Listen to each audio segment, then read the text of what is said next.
नमस्ते जी, कैसे हैं आप सब। आज की वीडियो में हम करने वाले हैं यूनिफॉर्म डिस्ट्रीब्यूशन। यूनिफॉर्म डिस्ट्रीब्यूशन, ठीक है जी। चलो, पहले हमने एक मूवमेंट्स का टॉपिक लाए थे। हम मूवमेंट्स के टॉपिक में हम मूवमेंट जनरेटिंग फंक्शन का टॉपिक लाए थे। मूवमेंट जनरेटिंग फंक्शन अलग अलग तरह का होता है, ठीक है, मतलब अलग अलग डिस्ट्रीब्यूशंस का निकलता है, उन्हीं में से एक डिस्ट्रीब्यूशन ये है, ठीक है। इसका हम पहले देखेंगे यूनिफॉर्म डिस्ट्रीब्यूशन होता क्या है। एक और चीज बच्चे बड़े कंफ्यूज होते हैं, इसी डिस्ट्रीब्यूशन को हम रेक्टेंगुलर डिस्ट्रीब्यूशन भी बोलते हैं। रेक्टेंगुलर डिस्ट्रीब्यूशन, रेक्टेंगुलर और यूनिफॉर्म डिस्ट्रीब्यूशन अलग अलग नहीं है, ये दोनों एक ही चीज है। समझ में आ गई बात। चलो जी, यूनिफॉर्म डिस्ट्रीब्यूशन या फिर रेक्टेंगुलर डिस्ट्रीब्यूशन होती क्या है। अगर ग्राफ से सबसे पहले आपको बताना चाहें, ये देखो यहां पे एक्स एक्सिस, यहां पे हमारा वाई एक्सिस, ठीक है। कोई एक इंटरवल मान लो इंटरवल जा रहा है मेरा ए से लेके बी तक, ठीक है। तो मान लो यहां पे मेरा कोई पॉइंट ए है और यहां पे पॉइंट मेरा बी है। बीच में जितने मर्जी पॉइंट्स हो मुझे फर्क नहीं पड़ता, ठीक है। पॉइंट ए से लेकर पॉइंट बी तक मेरी जो वैल्यू है वो एकदम कांस्टेंट है, एकदम सेम है, एकदम यूनिफॉर्म है। इसी चीज को बोलते हैं हम यूनिफॉर्म डिस्ट्रीब्यूशन। यहां पे ए के ऊपर है, ये इसके आगे नहीं है, ठीक है। ए के ऊपर, यहां पे बी के ऊपर, ठीक है। इसी चीज को हम बोलते हैं, ये देखो यूनिफॉर्म है ना, ये ए से लेकर बी तक कोई इंटरवल है, ठीक है, और उस पे जितने भी पॉइंट्स आ रहे हैं वो सभी यूनिफॉर्म है। इसको हम बोलते हैं यूनिफॉर्म डिस्ट्रीब्यूशन। इतनी चीज समझ में आई। चलो जी, अब इसको दर्शाते कैसे हैं। इंटरवल मैंने आपको बता दिए ए से बी है, ठीक है। ए की वैल्यू कुछ भी हो सकती है, बी की वैल्यू कुछ भी हो सकती है, ठीक है। दर्शाते कैसे, इसका प्रोबेबिलिटी डेंसिटी फंक्शन जो होता है, जिसको हम एफ से डिनोट करते हैं, वो होता है हमारे पास सी, और इंटरवल होंगे ए से यहां इक्वल टू हो सकता है, बिल्कुल हो सकता है ए से बी, ठीक है। ए से बी, कोई भी इंटरवल ए से बी है, उसकी वैल्यू कितनी होगी, सी होगी। सी क्या है, कोई भी एक कांस्टेंट, और जीरो होगी अदरवाइज। इतनी चीज क्लियर। देखो ए से बी कोई भी इंटरवल है, उस पे इसकी वैल्यू सी होगी और जीरो होगी अदरवाइज, मतलब इस इंटरवल के अलावा जो भी इंटरवल्स होंगे, जो भी पॉइंट्स होंगे, उस पे जीरो वैल्यू हमारी आने वाली है, ठीक है। इतनी चीज पहले समझ आई।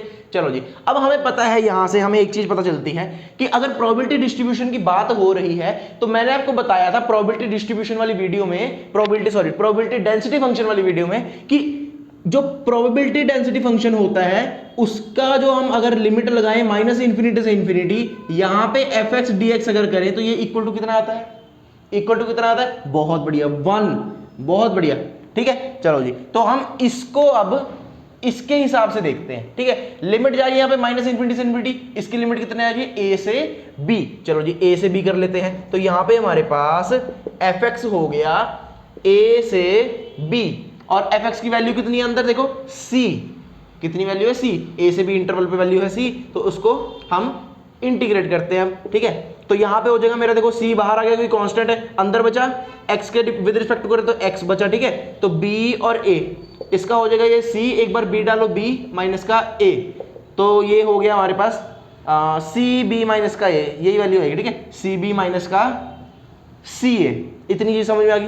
ये सी बी माइनस सी ए किसके इक्वल है, यहाँ पे देखो 1 के इक्वल, तो C B minus C A equal to 1 है। ये इसी पे कर लेते हैं आप, C B minus A equal to 1 है, तो यहां से सी की वैल्यू कितनी आ गई, 1 अपॉन में बी माइनस का ए। तो यहां से हमारे पास एक नया प्रोबेबिलिटी डेंसिटी फंक्शन आ रहा है, वो कितना है, सी की वैल्यू यहां पे कितनी आ गई, 1 माइनस का बी माइनस का ए, और लिमिट यहां पे इंटरवल है हमारे ए से बी और जीरो है हमारा अदरवाइज।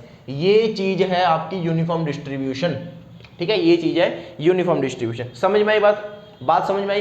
अब बात आती है कि अगर ये यूनिफॉर्म डिस्ट्रीब्यूशन का प्रोबेबिलिटी डेंसिटी फंक्शन है, तो इसका मीन क्या होगा, इसका वेरिएंस क्या होगा, इसका मूवमेंट जनरेटिंग फंक्शन क्या होगा, ठीक है, वो सब जानते हैं।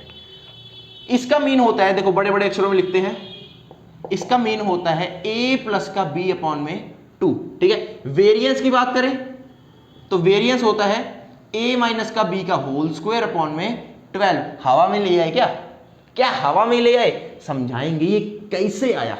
चलो जी, अब समझते हैं ये कैसे आया, ठीक है। ये लिख लिया, नोट कर लिया। चलो जी, सबसे पहले मीन की बात करते हैं कि मीन कैसे आया।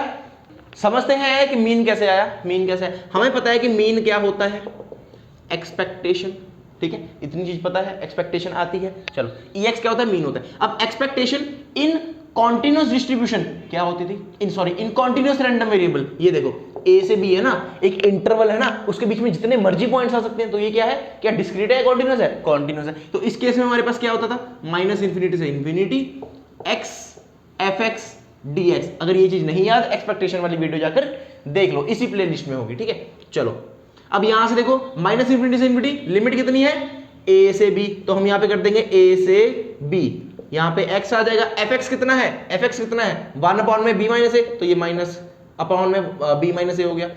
इसको इंटीग्रेट कर देंगे, ठीक है। ये कैसे हो जाएगा, देखो 1 अपॉन में b माइनस a बाहर आ गया, और x का हो जाएगा ये x स्क्वायर अपॉन में 2, ठीक है। यहाँ पे b और यहाँ पे a आ जाएगा, ठीक है। ये 1 माइनस का b माइनस a, 1 अपॉन में b माइनस a, और यहाँ पे ये हो गया b स्क्वायर अपॉन में 2 माइनस का a स्क्वायर अपॉन में 2, ठीक है। यहाँ पे देखो अब b square minus a square हो जाएगा, देखो 2b square minus a square, इतनी समझ में आई। अब a square minus b square क्या होता है, a plus b, a minus b। तो ऐसे ही यहाँ पे क्या हो जाएगा, b माइनस का a, b प्लस का a अपॉन में 2, b माइनस का कट गया, तो यहाँ पे b प्लस का a अपॉन में 2, यहाँ फिर लिख सकते हो a प्लस का b अपॉन में 2। समझ में आई बात, समझ में आई बात। मीन डिफाइन हो गया, मीन डिफाइन हो गया। अब आती बात वेरिएंस की। वेरिएंस कैसे होता है, वेरिएंस कैसे होता है, sigma square EX square minus EX का होल स्क्वायर, इतनी चीज पता है। EX तो हमने निकाल लिया, EX स्क्वायर निकालना है, कोई दिक्कत वाली बात नहीं है। इसको रब करें, इसको रब करें, मीन हो गया। चलो जी, अब EX स्क्वायर निकालते हैं, कोई मुश्किल काम नहीं है, स्टेप वाइज चलो तो कुछ भी मुश्किल नहीं है, बहुत ही आसान टॉपिक है, ठीक है। चलो जी, EX स्क्वायर निकालते हैं। EX स्क्वायर ये क्या हो जाएगा, माइनस इंफिनिटी से infinity x square into fx का dx, ठीक है। यहां पे देखो x square as it is अंदर रह जाएगा, और fx क्या है, 1 अपॉन में b माइनस का a, ये बाहर आ जाएगा, और लिमिट a से b, ठीक है। राइटिंग समझ में आ रही है ना, सुंदर है। 1 अपॉन में b माइनस का a, x स्क्वायर का हो जाएगा x क्यूब अपॉन में 3, ठीक है, और यहाँ पे हो जाएगा b से a, ये हो जाएगा अपने पास 1 अपॉन में b माइनस का a, यहाँ पे हो जाएगा b क्यूब माइनस का a क्यूब और अपॉन में 3, इतनी समझ में आई, ठीक है। अब b क्यूब माइनस का a क्यूब क्या होगा, देखो a क्यूब माइनस का b क्यूब हमारा होता था a square plus A B plus B square और इनटू में a माइनस बी, ऐसे होता था ना।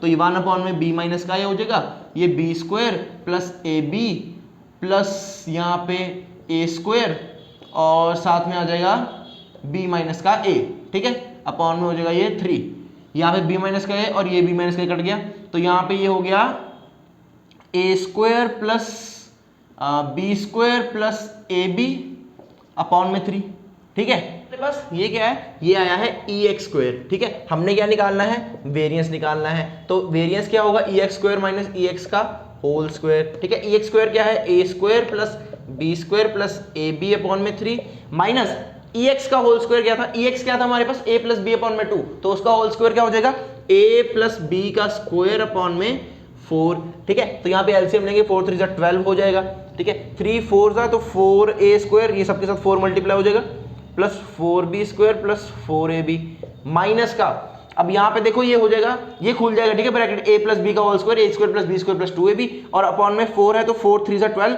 और 3 सबके साथ मल्टीप्लाई हो जाएगा, तो यहाँ पे हो जाएगा ये 3a square plus 3b square plus यहाँ पे 2ab होगा, 3 2 6ab हो जाएगा, ठीक है। डन है, इसको खोल दिया और फिर उसके साथ हमने 3 मल्टीप्लाई कर दिया और कुछ नहीं किया, घबराओ मत, ठीक है। तो ये हो जाएगा 4a स्क्वायर माइनस का 3a स्क्वायर a स्क्वायर, ठीक है, 4b स्क्वायर माइनस का 3b स्क्वायर b स्क्वायर, ठीक है। ये माइनस सबके साइन अंदर चेंज कर देंगे ना, 4ab माइनस का 6ab, तो ये हो जाएगा माइनस का 2ab और अपॉन में कितना है 12 है। ये किसका फॉर्मूला है, a माइनस का b होल स्क्वायर अपॉन में 12। क्या सिग्मा स्क्वायर निकल गया, क्या सिग्मा स्क्वायर निकल गया, बहुत बढ़िया। अब चलते हैं मूवमेंट जनरेटिंग फंक्शन की तरफ। तो देखो यहाँ पे मूवमेंट जनरेटिंग फंक्शन कैसे निकालते हैं, mxt से डिनोट करते हैं, इसको सबको पता है, ठीक है।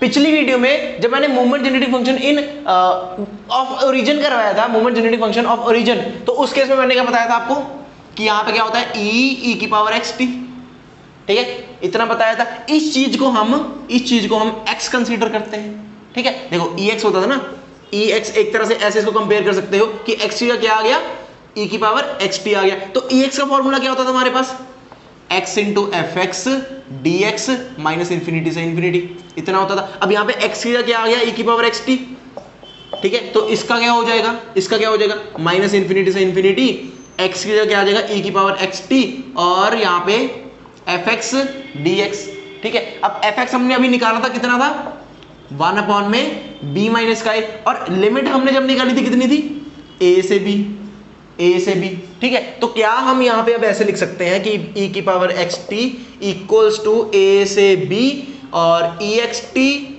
अपॉन में b माइनस का a, लिख सकते हैं, बिल्कुल लिख सकते हैं। fx नहीं, fx तो 1 अपॉन में b माइनस का है ना, ठीक है।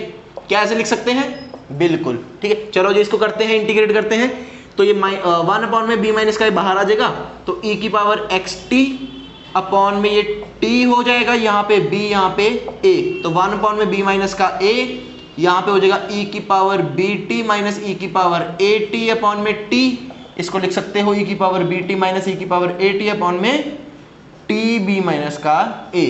ये हमारे पास होता है mxt, ठीक है। अगर पूछ ले कि mx0 क्या होता है, तो कुछ नहीं करना, t जहां पे है वहां पे 0 कर देना, ठीक है, डन है। अब देखो चलो वो चीज क्वेश्चन करते हुए बताऊंगा जब 0.0 फॉर्म हो जाएगी, ठीक है, वो चीज क्वेश्चन करते हुए बताऊंगा, ठीक है। और एक चीज मैंने और बताई थी कि MGF में अगर हमें EX निकालना हो तो हम क्या करते हैं, d अपॉन में dt, कुछ नहीं करते, इसको हम क्या कर देते हैं, डिफरेंशिएट कर देते हैं एक बारी, तो ये हो जाएगा e bt minus e at upon में tb माइनस का a, ठीक है। इसको एक बार डिफरेंशिएट करेंगे EX आ जाएगा। अगर मुझे EX स्क्वायर निकालना है तो मैं इसको 2 बार डिफरेंशिएट कर दूंगा, यहाँ पे स्क्वायर और यहाँ पे dt स्क्वायर, ठीक है, सेम चीज को, डन है। ये चीजें मैंने आपको पहले बता रखी है। अब समय आ गया है कि हम इसका एक क्वेश्चन करें और आपको तसल्ली से समझाएं। एक क्वेश्चन कराएंगे, बड़ा प्यारा सा क्वेश्चन है, उसमें सारी इसकी जो भी कॉन्सेप्ट होंगे वो समझ में आ जाएंगे। चलो जी फटाफट से देखो जी, क्वेश्चन देखो, यहाँ पे उसने कहा है कि if x is a random variable with uniform distribution having mean, देखो mean equals to 5 and variance equals to 4/3, find its movement generating function. कुछ नहीं करना, आराम से चलेंगे, स्टेप बाय स्टेप चलेंगे, ठीक है। लाइट गई, पंखा बंद करते हैं, वैसी गर्म हवा दे रहा था, ये गर्मी बहुत है। तो मीन इक्वल्स टू 5, देखो स्टेप बाय स्टेप चलना है।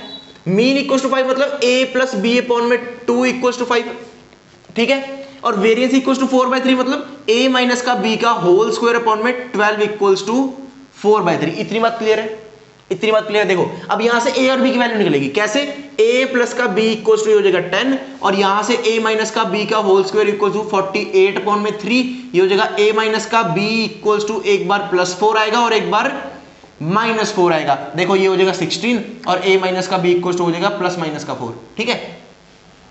इतनी बात क्लियर है। ये दोनों इक्वेशंस आई, एक बार इसके साथ इक्वेट करो, एक बार इसके साथ इक्वेट करो, ठीक है। कैसे हो जाएगा, एक बार इसको लेंगे तो a माइनस का b इक्वल्स टू 4 होगा, माइनस प्लस और ये माइनस, ये गया, ये देखो ये हो जाएगा 2b इक्वल्स टू 10 माइनस का 4 6, तो b इक्वल्स टू 2 3 6, और a की वैल्यू कितनी आ जाएगी, देखो 10 माइनस का b, 10 माइनस का 3 7। इतनी बात क्लियर है।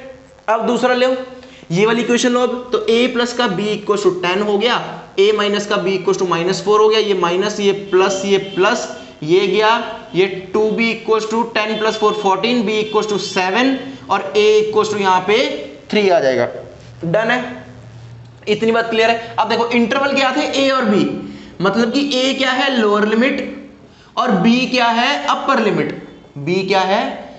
लिमिट, ठीक है। तो मतलब कि a की वैल्यू b से छोटी होनी चाहिए, तो a की वैल्यू देखो यहाँ पे कितनी है, 7 है, यहाँ पे 3 है, a की वैल्यू b से बड़ी होगी, यहाँ पे a की वैल्यू 3 है, यहाँ पे a की वैल्यू 7 है, तो यहाँ पे हमारा जो सेटिस्फाई कर रहा है इंटरवल, तो हम ये इंटरवल लेंगे, ये वाला नहीं लेंगे, क्योंकि यहाँ पे a की वैल्यू छोटी है, ठीक है, डन है। इतनी ये समझ में आई। तो ए की वैल्यू हमारे पास कितनी आई 3 और बी की वैल्यू हमारे पास आई 7। इसको रब करें, इसको रब करें, चलो जी, ज्यादा स्पेस चाहिए होती है इसलिए, ठीक है, साथ साथ नोट कर लिया करो। अब उसने पूछा find its movement generating function, तो M X T equals to कितना था, इक्वल्स टू कितना था ई की पावर एक्स टी, ठीक है, और ये कितना था माइनस इंफिनिटी से इंफिनिटी ई की power x T F x D x. इतनी बात क्लियर है। अब एफ एक्स क्या था हमारे पास, एफ एक्स क्या था 1 अपॉन में बी माइनस का ए, याद है अभी तो करके हटे हैं, यहां पे 0। इतनी बात क्लियर है, ठीक है। अब 1 अपॉन में बी माइनस का मतलब b क्या है 7 और a क्या है 3, तो 7 माइनस का 3 हो जाएगा 4। तो यहां पे मैं क्या लिख सकता हूं, तो माइनस इंफिनिटी से इंफिनिटी क्या है, देखो यहां पे आ जाएगा a, यहां पे आ जाएगा b, a की वैल्यू है 3 से 7, तो हो जाएगा 3 से 7, ठीक है। और यहां पे ext और fx कितना है 1/4, तो यहां पे 4 dx। इतनी चीज क्लियर है। यहां पे हो जाएगा 1 अपॉन में 4, इसको करेंगे तो e की पावर xt अपॉन में t हो जाएगा, लिमिट है 7 से 3, ये हो जाएगा हमारे पास e की पावर 7xt 7t माइनस का e की पावर 3t अपॉन में 4t आंसर आने वाला है, ठीक है। ये हमारे पास क्या आया mxt, मतलब कि मूवमेंट जनरेटिंग फंक्शन, ठीक है। अब अगर मैं आपको चीज बोलूं, कि मुझे चाहिए व्हेन t इक्वल्स टू 0, तो क्या करोगे कि जहां जहां पे t है वहां पे 0 कर दोगे, ठीक है। आंसर यहां पे हो गया, हमारा आंसर यहां पे हो गया, ये चीज एक्स्ट्रा है, ठीक है। जब t इक्वल्स टू 0 करोगे तो यहां पे आ जाएगा e की पावर 0, 1 माइनस का 1 अपॉन में 0, तो ये 0 अपॉन में 0 आ गया, ठीक है। अब 0 अपॉन में 0 फॉर्म जो होती है, कुछ याद आया, हमने 10th 11th में पढ़ा हुआ है ये चीज। जब 0 अपॉन में 0 होती है तो हम यहां पे लॉपिटल्स रूल यूज करते हैं, लॉपिटल्स रूल यूज करते हैं। जिनको नहीं पता उनको बता देते हैं, लॉपिटल्स रूल में क्या होता है, न्यूमरेटर और डिनोमिनेटर को हम दोबारा से डिफरेंशिएट करते हैं तब तक जब तक हमारी 0 अपॉन में 0 फॉर्म खत्म नहीं हो जाती, ठीक है। चलो जी, अब क्या करेंगे, इसको और इसको, इन दोनों को हम डिफरेंशिएट करेंगे, ठीक है। तो यहां पे हम करते हैं इसको, तो ये हो जाएगा mxt इक्वल्स टू ये 7e की पावर 7t माइनस 3e की पावर 3t अपॉन में 4 हो जाएगा, 4t का 4 हो जाएगा, ठीक है। अब डालो t इक्वल्स टू 0, ठीक है। ये कितना हो जाएगा 7 माइनस का 3 अपॉन में 4, 4 अपॉन में 4 1, तो mx0 हमारे पास कितना आया, यहां से 1 आया। क्या इतनी चीज क्लियर है, क्या इतनी चीज क्लियर है, ठीक है। अब देखो यहां पे आंसर समाप्त हो गया, कोई दिक्कत नहीं है। अब अगर देखो एक नई चीज बताने जा रहा हूं, अगर यहां पे मैं इसको हटाकर, अगर यहां पे इसको हटाकर मैं ये कर दूं कि फाइंड px लेस देन 5, ठीक है। चलो find p when x is less than 5, तो क्या होगा, मतलब कि x की वैल्यू जब 5 से छोटी हो, x की वैल्यू जब 5 से छोटी हो, और मेरी देखो x की वैल्यू कहां से कहां तक जा रही है, 3 से 7 तक, 3 से 7 तक लिमिट, ये तो यही है ना 3 से 7, ठीक है। अब 5 से छोटी मतलब मेरी कहां तक जाएगी, मैक्सिमम 3 तक जाएगी, मतलब 3 से 5, तो क्या मेरे पास लिमिट, इसको रब करें, क्या मेरे पास लिमिट ये बनेगी 3 से 5। इतनी चीज क्लियर है। अब देखो इसने यहां पे ये नहीं कहा कि इसका मूवमेंट जनरेटिंग फंक्शन निकालो, इसने मूवमेंट जनरेटिंग फंक्शन की बात ही नहीं करी, इसने सिर्फ हमें ये बता दिया कि रैंडम वेरिएबल है, यूनिफॉर्म डिस्ट्रीब्यूशन में है, मीन इतना है, वेरिएंस इतना है। तो मीन और वेरिएंस से हमने ए और बी की वैल्यू निकाल ली थी, बहुत बढ़िया। ए और बी की वैल्यू से हम यहां पे इसकी लिमिट निकाल सकते हैं, ठीक है, लिमिट निकल गई 3 से 5, ठीक है। उसके बाद हमने इसकी वैल्यू कैसे निकालनी है, इसकी वैल्यू कैसे निकालनी है, आप बोलोगे अभी आपने बताया था कि e की पावर xt fx dx ऐसे करना है जी, ये तब था जब मूवमेंट जनरेटिंग फंक्शन था। इस बार हम इसको हटा देंगे और सिर्फ यहां पे क्या होगा, प्रोबेबिलिटी डेंसिटी फंक्शन। समझ में आई बात, प्रोबेबिलिटी डेंसिटी फंक्शन। तो यहां पे हो जाएगा, देखो लिमिट जाएगी 3 से 5, और fx कितना है हमारा, fx कितना आया था यहां से हमारे पास fx आया था, देखो 1 अपॉन में b माइनस का है, तो 1 अपॉन में 7 माइनस का 3, 1 अपॉन में 4 आया था, तो यहां पे 1 अपॉन में 4 dx, यहां से आपका आंसर निकलेगा। समझ में आई बात। तो ये दो चीजें हैं, ठीक है। अगर तो मूवमेंट जनरेटिंग फंक्शन दिया हो, या फिर अगर सिर्फ ये दिया हो तो इस चीज में ये करना है, और जब मूवमेंट जनरेटिंग फंक्शन दिया हो तो जो रेड मार्कर से दिया है उस चीज में वो करना है, ठीक है। उम्मीद है कि वीडियो समझ आई होगी, यूनिफॉर्म डिस्ट्रीब्यूशन अच्छे से पढ़ाया है, तसल्ली से समझाया है, ठीक है, समझ भी आया होगा, ठीक है। 101% गारंटी हर बार देते हैं हम। वीडियो एंड तक अगर आपने शुरू से लेकर एंड तक देखिए तो बड़ी तसल्ली से समझ में आएगा, ये हमारी गारंटी है, ठीक है। तो मिलते हैं नेक्स्ट वीडियो में, तब तक के लिए धन्यवाद, गुड बाय। पढ़ते रहे। चैनल को अब तक सब्सक्राइब नहीं किया है तो कृपया सब्सक्राइब कर लीजिएगा। डिस्क्रिप्शन में टेलीग्राम चैनल का लिंक होगा, वो ज्वाइन कर ले, वहां पे तरह तरह के क्वेश्चन आते रहते हैं आपके प्रैक्टिस के लिए। तो चलो जी, मिलते हैं नेक्स्ट वीडियो में, धन्यवाद, गुड बाय, पढ़ते रहें।